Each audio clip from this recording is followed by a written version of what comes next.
जे दिनै Udalguri डिस्ट्रिक्टआव जेसेबांनोखि MCLA EM दं बिथांमोना गोबां गिदिर खोथा बुंदों जे उदालगुरि डिस्ट्रिक्टआव जोङो गोबां खामानि मावबाय बेखौ बिसोरो रायजो राजाफोरनि सिगाङाव फोलाबाय थादों।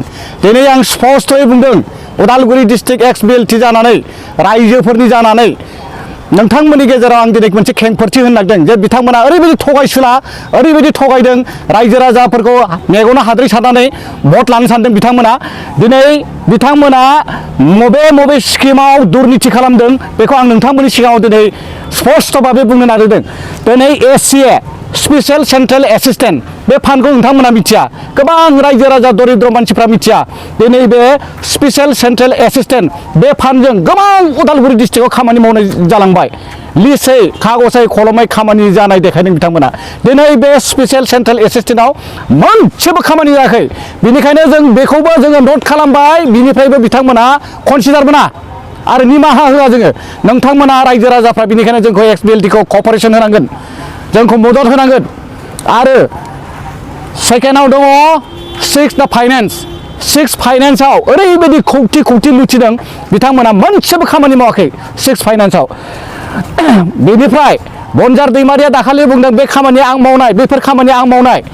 बिथाङा ओरैबायदि जघन्य मानसि MGNरेगायाव बिथांमोना लोखो सोखो खालामनानै खामानिखौ लेथ्रा खालामदों।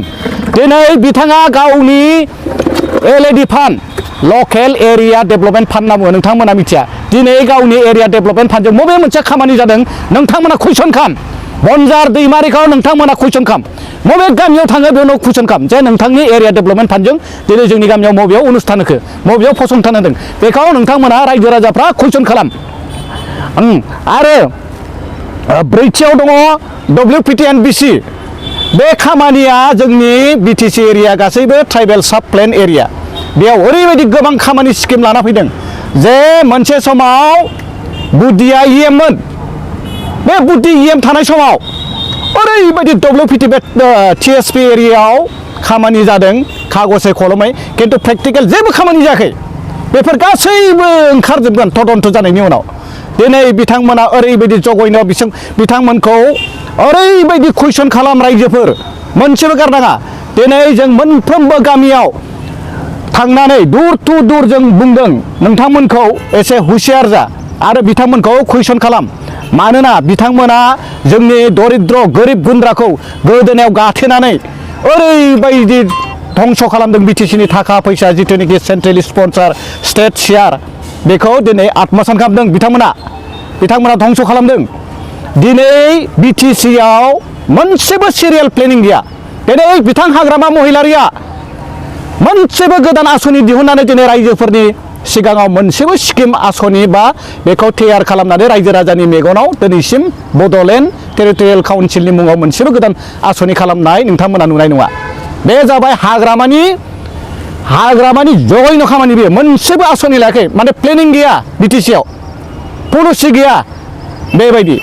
बेनिखायनो आं रायजो राजा नोंथांमोनखौ खावलायदों BPF नो मोनसेबो भट दाहो आरो अल आउट ओइबाराव BPF खौ नोंथां रायजो राजामोना अल आउट खालामनांगौ। दिनै जेसेबांनोखि BPF आव मानसिफोर दं, हिनजावफोरानो जा हौवाफोरानो जा, ओरैबायदि मोखां सोमसोम बिसोरो नरकआव थानाय बायदि। बिसोरखौ हाजार AC गारि सालायथों, दामि न'आव थाथों, खिन्थु बिसोरखौ समायना नुवाखै। दिनै आं मोनसे खोथाखौ बुंनो नागिरदों। दिनै अन्जलि बायदेवा जुदि BPF आव थाङालासिनो गाव हारसिंनो जोंनि उदालगुरि डिस्ट्रिक्टआव BPF आव हाबालासिनो थानायमोनबा महारानि बायदि थानो हागौमोन। दिनै उदालगुरि डिस्ट्रिक्टआव आनान गसाइया अन्जलि दैमारिखौनो साबसिन हामसिन सोरजिदोंमोन।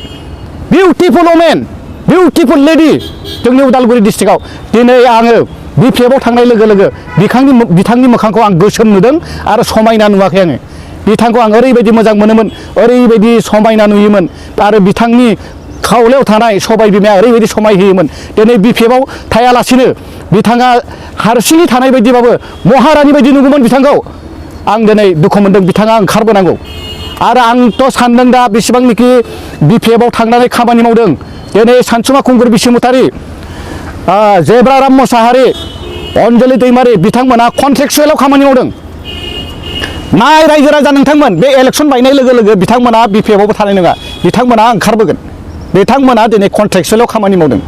बेनिखायनो आं रायजो राजाफोरखौ गासैखौबो बिटिआर हालामनि रायजो राजा नोंथांमोनखौ आं गोसो गुरैयै खावलायहरदों बे बाराव गोसो खुसियै जोङो इउपिपिएलआव भट होनानै देरहासार खालामनांगोन आरो बिराद गोजोनथाव रादाब जों खौसे जानो हादों बर'फोरनि गेजेराव आं बेखौनो गासैबो रायजो राजाफोरनिसिम आंनि गोसो गोरबोनि अननाय आरो खुलुमनायखौ बावहरनानै आं दिनै आंनि बुंनांगौखौ एसेयावनो दोनथ'बाय आरो साननैसोनि उनाव आं नोंथांमोननो मोनसे मोजां खोथा खोन्थागोन ओरैबायदि बिथुरिया खोथा हाबनानै दङ आं दिनै बेखिनियावनो दोनथ'नाय जाबाय रायजोफोर खुलुमबाय रायजोफोर